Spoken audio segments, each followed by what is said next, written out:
दोस्तों रात के 8 बज चुके हैं। मैं हूं आप सभी का अपना शावेज मलिक और हाजिर हूं आप लोगों के सामने फिर से एक क्राइम की कहानी को लेके, एक क्राइम की घटना को लेके। दोस्तों अब से लगभग अगर 5-6 एपिसोड पीछे जाकर देखें तो मैंने एक कहानी आप लोग को सुनाई थी बांग्लादेश की। उस कहानी के अंदर एक पोते ने अपनी दादी के साथ में अनैतिक तरीके से संबंध बनाए थे, जिसके बाद में कोर्ट ने जो लड़का था उसको कड़ी से कड़ी सज़ा सुनाई थी।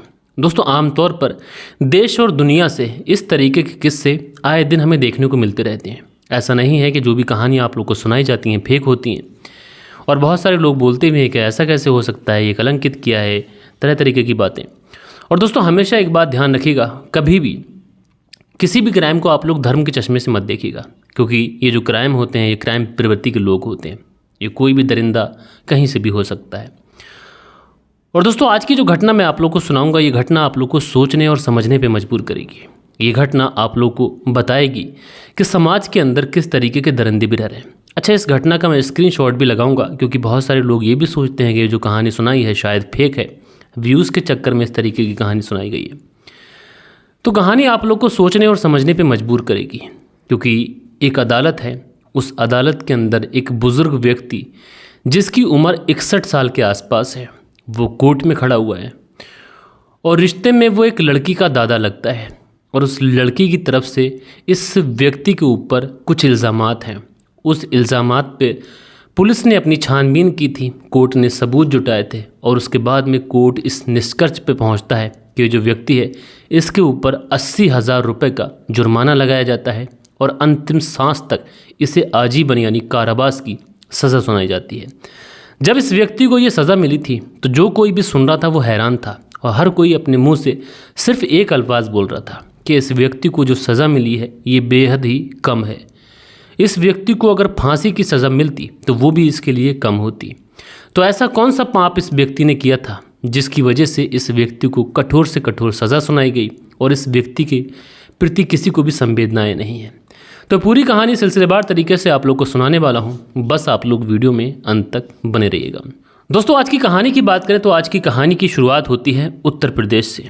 उत्तर प्रदेश का एक शहर लगता है हापुड़ शहर, और इसी हापुड़ का एक मोहल्ला लगता है। इसी मोहल्ले में एक परिवार रहा करता है। इस परिवार में कहने का तो पूरा परिवार है, बच्चे हैं, लेकिन इसके घर में कुछ दिनों से इसकी भतीजी रह रही थी। इसकी जो भतीजी थी अचानक अपनी ताई से कहती है, यानी जो बड़ी मम्मी होती है उससे कहती है कि मम्मा मेरे पेट में बहुत तेज़ ज़ोरों का दर्द उठ रहा है। अब ये जो महिला थी अपनी भतीजी के मुंह से ये बात सुनती है, बड़ा अचरज में पड़ती है। उसे गैस का टैबलेट वगैरह दिया जाता है, लेकिन जो दर्द था ये असहनीय था, और इस तरीके का दर्द इस लड़की ने अपनी पूरी ज़िंदगी में कभी महसूस नहीं किया था।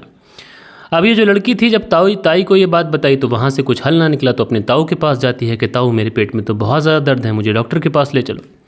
अब जो ताऊ बेचारा था अपनी पत्नी को बुलाता है, पत्नी को बुलाने के बाद में अपनी इस भतीजी को लेता है और उसके बाद में डॉक्टर के पास पहुँच जाता है। अब डॉक्टर जो थे वो इस लड़की का सबसे पहले अल्ट्रासाउंड के लिए बोलते हैं, क्योंकि कई बार ऐसा होता है कि पथरी के केसेस भी होते हैं, पथरी की वजह से भी पेट में बहुत तेज़ ज़ोरों का दर्द होता है। तो उसके बाद में जब इस लड़की का अल्ट्रासाउंड किया जाता है तो जो डॉक्टर थे उनकी रूह कांप जाती है। दरअसल ये जो लड़की थी ये पिछले 3 से 4 महीने की गर्भवती थी, और ये बात जब उसने उसके ताऊ और उसकी ताई को बताई तो वो लोग भी हैरान हो गए, क्योंकि ये जो लड़की थी इसके माता पिता तो ऑलरेडी थे नहीं, लड़की अनाथ थी। ऐसे में ताऊ और ताई जो थे उनकी तो रूह कांप जाती है कि बच्ची के साथ में क्या हो गया, बच्ची ने मुँह काला कर लिया, क्या हुआ, बड़ी बेइज्जती हो गई। उसके बाद में डॉक्टर से कहते हैं ठीक है, उस बच्ची को अपने साथ लेकर घर आते हैं। अब घर लाने के बाद में जो ताऊ था वो अब तो अपनी भतीजी से बात करने को तैयार ही नहीं था। वो अपनी पत्नी को भेजता है कि जाओ इससे पूछो कि इसने किसके साथ में मुँह काला किया है। अब जो इस बच्ची की ताई थी, यानी उस ताऊ की जो पत्नी थी, वो इस बच्ची के पास जाती है और पूछती है। पूछने के बाद में कहती है कि बेटा क्या बात है। तो लड़की खामोश होती है, कुछ बोलती नहीं है। अब जो ताई थी फिर से पूछती है। दोस्तों मैं ताई बोल रहा हूँ, बहुत से जगहों पर कुछ और बोलते होंगे, तो जहाँ पर मैं रहता हूँ वहाँ पे ताई बोलते हैं, यानी ताऊ की पत्नी ताई। तो वो जो ताई थी वो बार बार पूछ रही थी, लेकिन बच्ची कुछ भी कहने को तैयार नहीं थी। उसकी जो ज़बान थी मानो जैसे उसको लगवा मार गया था, उसके पास में कोई जवाब नहीं था, बस उसकी आंखों से आंसू बहते चले जा रहे थे। लेकिन उसके बाद में लड़की जो कहानी बताती है, उस कहानी को सुनने के बाद में जो ताऊ था, जो उसकी पत्नी थी, इन दोनों की रूह कांप जाती है। ये तुरंत उस बच्ची का हाथ पकड़ते हैं। 21 जुलाई साल 2024 का ये वो दिन था। 21 जुलाई साल 2024 को ये लोग हापुड़ थाने में पहुंचते हैं और हापुड़ थाने से जो बहादुरगढ़ थाना है, उस बहादुरगढ़ थाने में पहुंचते हैं। और वहाँ पर पहुँचने के बाद में कहते हैं कि साहब, हम बड़ी फरियाद और बड़ी उम्मीद लेके आए हैं, क्योंकि हमारी बच्ची के साथ में जो हुआ है ये इतना दर्द भरा है कि जिसने भी ये किया है उसे कड़ी से कड़ी सज़ा मिलनी चाहिए। अब पुलिस वाले बड़ा परेशान होते हैं। पुलिस वाले इन दोनों लोगों को बिठाते हैं, बच्ची को भी बिठाया जाता है। अब बच्ची से पूछा जाता है कि बेटा क्या बात है। तो जो बच्ची होती है वो कुछ भी बात बोल नहीं पाती है, बस उसकी आंखों में आंसू आए जा रहे थे।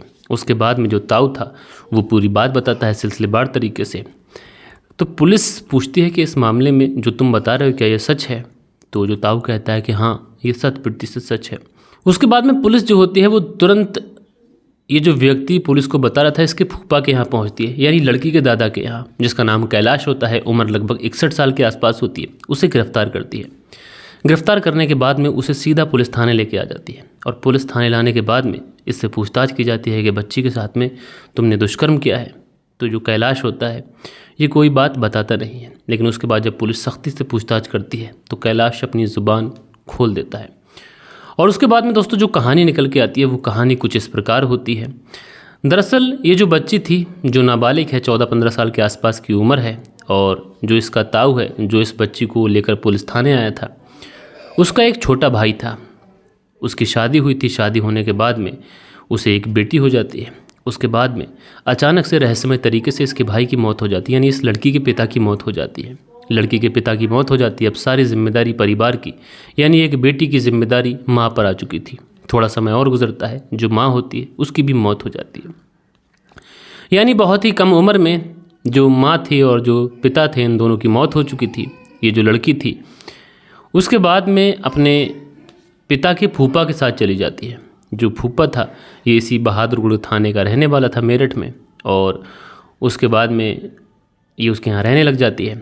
जब वहाँ पर रहने लग जाती है तो उसके बाद में ऐसा होता है कि ये जो दादा लगता था रिश्ते में, ये इस बच्ची के साथ में थोड़ा थोड़ा फ्री भी रहने लगा था। जैसे जैसे बच्ची की उम्र बढ़ती है तो दादा जो था बच्ची के प्रति आकर्षित होने लगता है।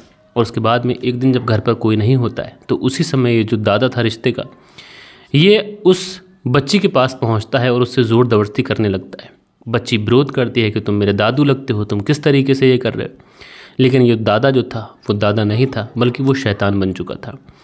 वो उस लड़की को डराता है, धमकाता है। लड़की मानती नहीं है, फिर उसे डराता धमकाता है। जब लड़की नहीं मानती है तो ज़ोर ज़बरदस्ती उसे उठाकर कमरे के अंदर लेके जाता है और उसके बाद में उस लड़की के साथ में शारीरिक संबंध बनाता है। लड़की विरोध करती है। विरोध करने के बाद में वो चीखती है, चिल्लाती है, लेकिन इस दरिंदे के कान तक एक भी आवाज़ नहीं पहुंच रही थी। ये बस इसकी आंखों में हवस थी और ये बस अपनी वासना मिटा रहा था। इस तरीके से उस रात कई बार ये बच्ची के साथ में रेप करता है। लेकिन उस रात तो बच्ची ये सोच लेती है कि हो सकता है कि दादा के ऊपर शैतान हो, बर्दाश्त कर लेती है, किसी से कुछ कहती नहीं है। लेकिन उसके बाद से जो दादा था शायद उसके मुंह को खून लग चुका था और ये आए दिन अब उस बच्ची के साथ में रेप करने लगा था। जब कभी भी घर पर कोई नहीं होता तो जो दादा था ये अब उस बच्ची के साथ में रेप करने लगा था। कभी कभी रात के अंधेरे में उठकर उसके कमरे के अंदर पहुंच जाता। बच्ची बेचारी क्या करती। धीरे धीरे ये समय जो था वो गुजरने लगा। तकरीबन 8 से 9 महीने का समय गुजर जाता है और इन 8 से 9 महीने के भीतर ये जो 61 साल का बुजुर्ग व्यक्ति था, इसने उस 14 साल की बच्ची के साथ में अनगिनत बार रेप किया था।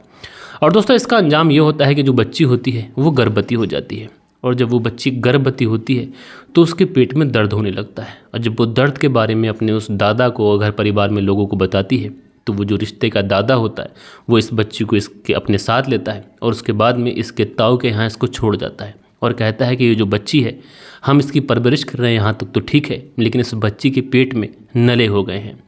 इसके पेट में नले हो गए हैं, लिहाजा इसका इलाज कराइए। मेरे पास इतने पैसे नहीं हैं जो मैं इलाज कराऊँ। उसके बाद में जो ताऊ था वो अपनी भतीजी की परवरिश करने लगता है। लेकिन यहाँ पर जब ज़ोरों का दर्द उठता है तो ये ताऊ था अपनी बच्ची को लेकर हॉस्पिटल भागता है और वहाँ पर जब पहुँचता है तो जो अल्ट्रासाउंड होता है उस अल्ट्रासाउंड में पूरी कहानी निकल के आ जाती है। अब दोस्तों उसके बाद में पुलिस ने इस अधेड़ उम्र के व्यक्ति जो 61 साल का था इसे गिरफ्तार किया था। गिरफ्तार करने के बाद में इसके खिलाफ सबूत जुटाए जाते हैं। मामला मेरठ जो है वो अदालत में पहुंचता है। उसके बाद में फास्ट ट्रैक कोर्ट में पॉक्सको एक्ट के तहत इसमें मुकदमा दर्ज होता है और मात्र 23 दिन के अंदर अंदर इस पूरे केस में फैसला आ जाता है, जिस फैसले में इस अधेड़ उम्र के व्यक्ति को 80,000 रुपये का जुर्माना इसके ऊपर लगाया जाता है और साथ के साथ इसको आजीवन कारावास की सज़ा सुनाई जाती है। जज साहब की तरफ से कहा जाता है कि ये जो व्यक्ति है अंतिम सांस तक इसे कठोर कारावास की सज़ा सुनाई जाती है। उधर दोस्तों जो बच्ची थी जो ऑलरेडी प्रेग्नेंट थी, उसमें समय गुजर चुका था। अब पता चला है कि उस बच्ची ने मेरठ के एक हॉस्पिटल में एक स्वस्थ बच्ची को जन्म दिया है। ज़रा सोचिए दोस्तों, एक दरिंदा जो बाप का फूफा था और बच्ची का रिश्ते में दादा लगता था, उसने इस तरीके से निर्मम तरीके से बच्ची के साथ में बलात्कार किया, जिसकी वजह से ये हुआ कि उस बच्ची को बिना शादीशुदा उसकी ज़िंदगी में उसकी एक फूल सी बच्ची को उसने जन्म दिया है। अब उस बच्ची को कौन अपना नाम देगा? इस तरीके के दरिंदे भी लोग हैं दुनिया में जो रिश्तों को तार तार कर रहे हैं। बहरहाल दोस्तों, आप लोग इस पूरी कहानी के बारे में क्या कहना चाहते हैं कमेंट्स करके ज़रूर से ज़रूर बताइएगा। कल के दिन आप लोगों के कुछ कमेंट्स भी हैं, वक्त होता है कि आप लोग के कमेंट्स पढ़ लिए जाए। सो दोस्तों, हमारे चैनल पर जो कल के दिन कमेंट्स आए थे इसमें मंसूरी भाईजान लिखते हैं, भाई जी आपकी कहानी सुनाने का तरीका बहुत ही अच्छा है। आज की कहानी काफ़ी दुखद रही। कहानी के बाद जो आप सुझाव और सलाह देते हैं वो जो तरीका है वो भी बहुत प्यारा है। तो मंसूरी भाईजान जी आपका शुक्रिया। यूज़र हैं और ये लिखते हैं, इनका नाम है निर्भव शिंदे करके आईडी है। लिखते हैं, भाई साहब ये औरत भी बेकार है, इसका कहीं ना कहीं टाका जुड़ा है, किन किन लोगों को लगता है।